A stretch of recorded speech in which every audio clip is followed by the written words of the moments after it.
Magandang araw po sa ating lahat. Sama-sama nating pakinggan ang Ebanghelyo ngayong araw.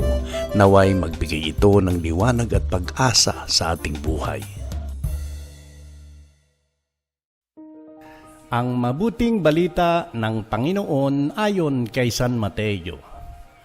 Noong panahong iyon, sinabi ni Jesus sa kanyang mga alagad, "Narinig na ninyong sinabi, ibigin mo ang iyong kaibigan at kapuotan mo ang iyong kaaway.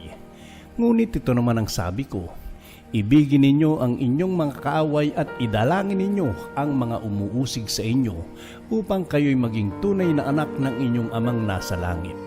Sapagkat pinasisikat niya ang araw sa masasama at sa mabubuti, at pinapapatak niya ang ulan sa mga banal at sa mga makasalanan. Kung ang mga umiibig sa inyo ang siya lamang ninyong iibigin, ano pang gantimpala ang inyong hihintayin? Hindi ba't ginagawa rin ito ng mga publikano?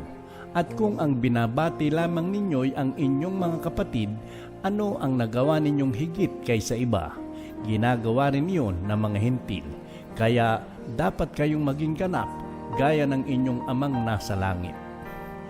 Ang mabuting balita ng Panginoon.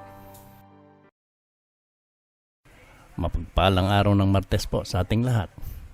Sa Ebanghelyo ngayon, hinahamon tayo ni Jesus na mahalin hindi lamang ang mga taong mabuti sa atin, kundi maging ang ating mga kaaway.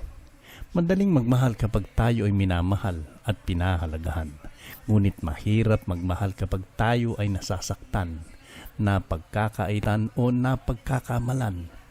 Ngunit ito ang uri ng pag-ibig na ipinakita ng Diyos sa atin.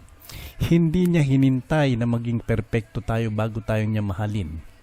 Araw-araw patuloy niya tayong binibigyan ng biyaya, awa at pagkakataong magbago. Kaya naman, inaanyayahan tayo ni Jesus na maging katulad ng Ama, isang pag-ibig na hindi namimili at hindi nagtatangi. Kapag pinili nating magpatawad, manalangin para sa mga nakasakit sa atin, at gumawa ng mabuti kahit mahirap, ipinapakita natin ang tunay na pagkakakilanlan bilang mga anak ng Diyos. Ang pagmamahal sa kaaway ay hindi tanda ng kahinaan, kundi ng lakas na nagmumula sa biyaya ng Panginoon. Manalangin tayo. Ama naming mapagmahal, maraming salamat sa iyong walang hanggang pag-ibig at awa. Patawarin mo ako sa mga pagkakataong pinairal ko ang galit, sama ng loob at paghihiganti sa aking puso. Tulungan mo akong mahalin ang mga taong mahirap mahalin. Bigyan mo ako ng lakas na magpatawad sa mga nakasakit sa akin at ng kababaang loob na manalangin para sa kanila.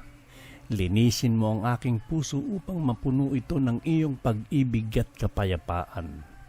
Naway maging saksi ako sa iyong kabutihan sa pamamagitan ng aking mga salita at gawa. Turuan mo akong maging katulad mo sa pagmamahal at awa sa kapwa. Sa ngalan ni Jesus, Amen.